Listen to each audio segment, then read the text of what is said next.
All right, hello, I'm Myles Harrison. Today is Wednesday, July 31st of 2024. And today I'm just gonna very quickly go through the Torchchat framework in PyTorch. And we're gonna have a look at that in Google Colab. PyTorch literally just released this new framework yesterday on July 30th. So I thought I'd take a look at it and give it a spin, see how it is. And I'm just gonna share how to use this framework, at least the Python part of it, with you in this short video. Okay, so let's dive in. So first of all, what is the Torchchat framework?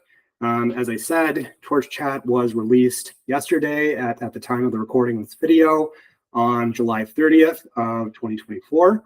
And it is a number of things. It has a whole bunch of different pieces you can see here in this architecture diagram.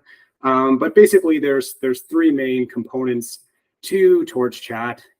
There is a REST API for serving LLMs that you can interact with just as you would something like the OpenAI API. And there's also a command line version of the tool to work with different large language models, including chatting with them interactively at the terminal. Okay, so we'll see some of that stuff very shortly. There's also different components that are a little more low level and working in C++. One of the cool things that Torchchat can do is using this AOT inductor backend. I'm not a technical expert in this kind of low level things, but my understanding here is that you can make optimized inference for LLMs by getting rid of the dependencies that using PyTorch requires, right? So you're sort of creating standalone versions of different LLMs for inference, and then running these in C is much more efficient. And then finally, using Torch's executorch framework, you can actually also create binary files for running on-device inference if you wanted to do things like deploy a model on an Android or iPhone. Okay, so several different components here, a few different components to the Torchchat framework. Again, I'm a data scientist. I'm used to working in Python, so we're mainly going to focus today on just using the torchchat.py file and the different functionalities that are contained therein. All right, so if you do want to take a look at Torchchat, it is available in their GitHub repo, which is just at github.com/pytorch/torchchat. And all the information is here about what Torchchat actually is and what the different things you can do with it, as I've just been talking about. All right, and then they have directions here about how to set up and install the actual framework. Okay, and so their recommendation here is to actually clone the GitHub repo and then set up a virtual environment, and then they have a shell script to install the specific requirements. The parts that, from my investigation, the parts that Torchchat is using are fairly like cutting edge and in the very recent releases of different parts of PyTorch. So you do need to actually set up your own environment and sort of use the requirements that they recommend. Okay, and then there's a little brief like overview of the different commands here, using it on the command line, which I'll go over in the Colab notebook. And then you can see that Torchchat relies on Hugging Face to do things like download different models. Okay, we'll touch on using the server a little bit, as that's part of the Python part. But again, there are other more complicated things here about, using the C components, the C runners, and then also like doing exports for mobile. I'm not going to touch on those today because that is not something I know a lot about. I'm going to stick to the Python code. Okay, cool. So without further ado, to the code. Now let us actually stop living in slide land and actually move over and start using the code. With our Colab notebook that has magically appeared. And because we're going to be using PyTorch, I do just want to check that the runtime type is set up to use a free GPU on Colab. So that looks fine. And then I'm going to click connect to spin up the instance that we'll be working with. All right. We are just using a free instance of Colab, and I like to keep everything that I do that way to make it accessible. So we're not going to be working with any huge large language models in Torchchat in this short video. We will be working with sort of a toy model to just demonstrate the framework. Okay. So as they suggested in the GitHub repo directions for installation, the first thing we're going to do is clone the Torchchat repo. So very quickly now, I'm going to make this bigger. Very quickly now, Git has pulled that down. And then I'm just going to change our working directory in Colab to the Torchchat directory. And now we can use the install requirements shell script that is provided with Torchchat to actually install the requirements. I'm going to run this. This step actually takes a very long time, anywhere from, I think if you're lucky, maybe 5 minutes to over 15 or 20 minutes. So I'm not going to sit here in the video and watch this whole thing run in real time. It's installing a lot of different libraries that are required to run everything we need here, the NVIDIA drivers and things like that. So for this part of the video, I am going to fast forward this part of the video. As you can see, the video is fast forward now. Okay. But again, I will make this Colab notebook available. You can also see it down there in the video description. And so when you do this, I suggest you run the cell, have everything get set up, and then go, while that's happening, go grab a coffee or something like that. All right. On the plus side, if you're setting this up on your local machine, you only need to do this step once to set up the environment that you're going to be working with. And then you're off to the races, and you can come back and use Torchchat as you would like. Okay, so you can see here that the very last package as part of the requirements, Torch.ao, actually fails to build under Colab. I think this is because I did not follow the directions that the Torchchat repo recommends, which is to make a virtual environment. But I did find that if you just pip install the nightly build of Torch.ao in Colab, it would actually function properly. So I just added that one line there myself. But if you're running this locally, I was able to set it up locally on my machine in the Windows subsystem for Linux or WSL, and I had no problems installing the environment there. Okay, so now let's take a look at what commands are available in Python using Torchchat. So everything here, you're actually running the Python command as a bash command here, and then you run the script, and then you put the arguments afterward here. So there's not sort of like a Torchchat, script that just gets in your path that you can just say Torchchat, but hopefully eventually PyTorch will work on that and make it a little easier to use. So if you say Python type torchchat.py -- help, it will show you all the different commands you can use. You can do things like chat interactively with models. You can generate text at the terminal.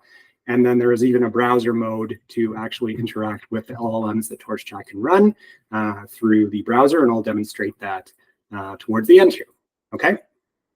There's also a list method here for listing all the different supported models. If you go, I have the link here actually.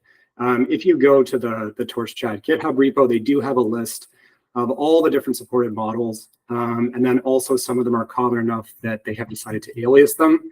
So for example, if you want Llama 3 8B instruct, you can just say Llama 3, and that's an alias for this one. Okay, so right now they have sort of the most recent Llama models, Llama 2 as well, Code Llama, Mistral's models, and then for just playing around, there are the toy stories models from Andrei Karpathy that are just trained. It's a lot that's trained on the Tiny Stories data set, and I'm going to be using one of those just because we are in a resource constrained environment using Colab free. Okay. So here are the different models that are available. That's on the documentation page. But again, if you just say Python pytorch.py and then list, it will provide you with a list of all the different models that are available and their aliases at the command line. or as output, I guess I should say. Okay, so now we're going to download a model to use. So these do come from Hugging Face. So the PyTorch, the Torchchat framework does actually still use Hugging Face. And you can see that if you look at their models list, like the stories 110 million model we're going to use, it is just in a repo on Hugging Face. Okay, so there is a dependency here with Hugging Face. All right, so let me go back. And we're just going to say Python torchchat.py download, and then stories 110 million. And the stories 110 million model, 110 million, excuse me, is only about 400 and some megabytes. How big is it? Yeah, it's only 438 megs. So it doesn't take very long to download at all. And now we're ready to go. All right, so let's look at generating text. Similarly, we just call Python torchchat.py. Now we call generate, the name of the model, which is stories 110 million. And then we use this -- prompt, and we give it a prompt. Okay, so the stories model is not actually an extract model or what a lot of people would call a chat model. So it will just take this input and then continue to generate text, just kind of like the way that base models do, or that people may be familiar with from something like GPT-2. Okay, so let's try this. And you can see when we run that generate command, there will be a bit of a delay as the model is loaded into memory. And now it is generating text as output. Okay. So I gave it the input. It was a dark and stormy night. And then the stories 110 million model generated, it was a dark and stormy night. And John was looking out the window of his house. Yeah, it's good at writing stories. Okay. Similarly to Ollama, there are some similarities between the Torchchat framework and Ollama. So you can actually run a REST API server and then have the model serve over an API and make API calls to that URL. Okay, so on your local machine, you would do this, in one terminal, and then hit the server with a different terminal. Since I'm on Colab, we can't actually, this is Colab free, so I can't actually access the terminal, but you can actually run a background process using the subprocess module. So here I'm going to run Torchchat in the background, and I'm going to run the server mode with the stories 100 mod. So this thing here is really just equivalent. I'm not going to run this, but this is equivalent to running, Python torchchat.py and then server stories 100 mil. Right? That's what that's. Sorry, it should be 110 mil, not 100 mil. Okay, so I'm going to run this. All right, so that should now be running the server in the background. And we can check that by making a request to the REST API using curl. So here is localhost, right? 127.0.0.1. There's no place like home. And then the Torchchat developers have chosen to use port 5000 and the base chat. And then now we're passing in some JSON. We're telling it to use the stories 110 model. And then this is just like the format that the OpenAI API would expect, or lots of these APIs now, it's sort of become a standard where you pass in a messages array with the role and content key value pairs. So here we're going to give stories 110 million. The prompt, it was a dark and stormy night. And now if I run this, it's going to hit the server that is running. And you can see we got back a response. And here's the response from the model. The sky was full of dark clouds. Little Jack was scared of the storm and wanted to go outside and play. He asked his mom, and so forth. Okay, so story writer is doing what it does. It's writing a story based on our prompt. All right.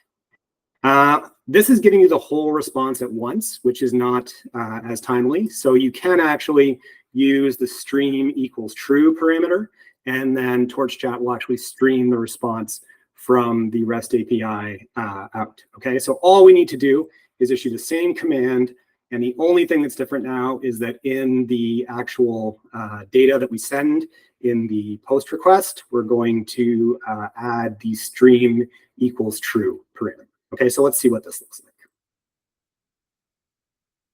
Okay, so now you can see that it's streaming the response. All right, so very, very simple to get streaming outputs.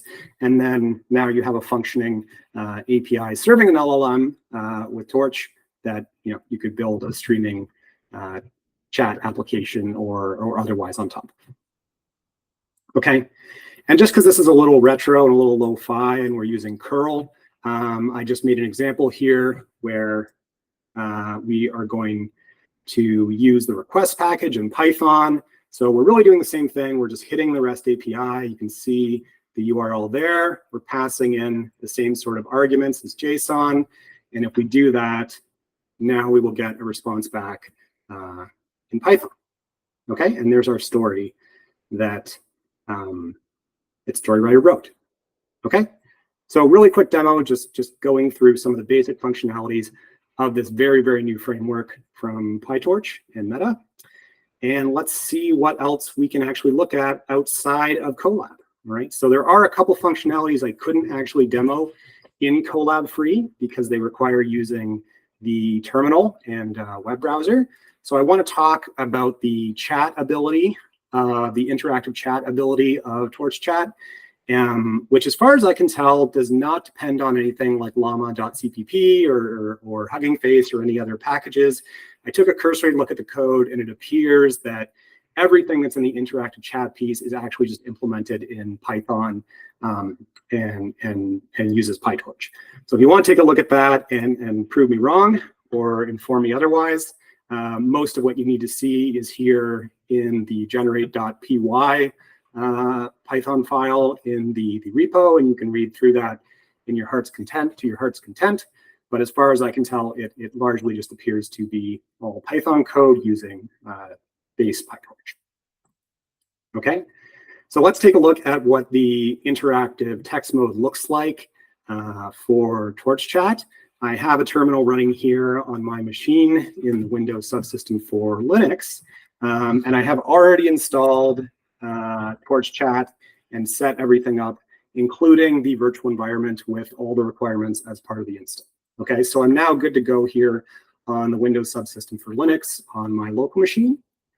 And to use the interactive mode, again, here I have already downloaded the Stories 110 million toy model. So we're going to be using that model just to demonstrate.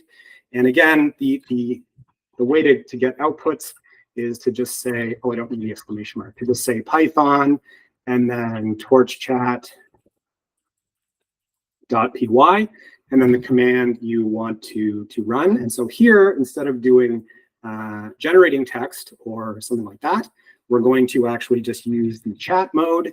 And then the model we're going to use is going to be the Stories 110 million model. Okay, so this should load the model into memory and then drop us down into an interactive session. All right, so you can see it's loading the model. And something that's kind of nice about Torchchat, the way they've set it up that I haven't seen in other frameworks, is it will actually ask you if you want to use a system prompt. So you can actually just type in at the terminal the system prompt if you want to use one for an instruction or chat style model. All right. Here we're just using StoryWriter or the stories model, which is not a chat model. So I don't really think we need a system prompt. So I'm just going to hit enter for no. And now we're in an interactive session and I can type whatever I would like. And then the model will generate the output and Torchchat will stream it to the terminal. Okay, so this is not a chat model. So when I write something, it's a story writing model. It's just a completion model, a base model. So it will finish the story for me. So I'm going to say it was a dark and stormy night and the kitchen was full of applesauce. Okay, that's my input. And now the model, you can see Torchchat is streaming the output to the terminal. Okay. And so if this was a chat model, you could just chat interactively with Llama 3.1 or whatever Mistral or whatever other models are supported by Torchchat. Okay. And then to break out of the interactive mode in the terminal, you just type /by, and that will close the session and drop you back down into the terminal. Okay. The other one I want to demonstrate that is pretty cool is using the browser mode. Okay, so here you can actually interact with these models that are being served through Torchchat in your browser, and they have built this using the Streamlit framework. If you're not familiar with the Streamlit framework, it is an interactive framework for building applications, data-intensive applications to run in the browser. You can write code in pure Python, and now they have extended this, obviously, with LLMs and GenAI to now have different chat functionalities. So there is now a part of using Streamlit for building, LLM applications. All right, and so the developers of Torchchat are using that framework to serve up LLMs, and you can interact with them in the browser. How do we do that? Well, if I go back to my terminal now, now I'm just going to say Python. Oh, excuse me. We don't say Python. To run the browser-based application, we actually use Streamlit. So I'm going to say Streamlit run, and then we actually run the whole Torchchat Python file. So I'm going to say torchchat.py, and then we're going to say that we want the, well, I have to go back and look now to how to do it because I don't remember. Okay. To run in the browser, we actually run Streamlit and run the whole torchchat.py file. And then this double dash here is just because we're not passing any additional arguments to Streamlit. And then we give torchchat.py the browser command and then the name of the model. So here, this is for Llama 3. For me, it's actually going to be for stories. So we're just going to say Streamlit run torchchat.py and then dash dash. And then we're going to say browser dash dash browser. And then the model name here is going to be stories 110 million. Okay. And now you can see it's running a Streamlit server. So there is now a web server running locally on my machine. And if I control click in Windows Terminal on this link, that will open it in my browser. And there is the Streamlit chat application that is running. And there is a little bit of a delay as Torchchat loads the model into memory, but you can see now it's loaded the model. And now you can actually chat interactively with the model that is running locally on your machine. Okay, so again, if you were using an instruction type model, a chat-based model, you could proceed as usual. Here, I'm using the toy stories 110 million model, which is just a base model. So it's kind of neat, actually. I'm going to sort of collaboratively write a story together with the stories model. I will start the story, and then it will complete, the rest of it, and then I'll write something, and it will write the rest. So I'm going to say, it was a dark and stormy night in the kitchen was full of applesauce. And now you can see that Torchchat is having the model generate the response and streaming it into the browser and continue the story. And then it says she wanted to eat it. Her desire to eat it was strong, and she had a great love for applesauce.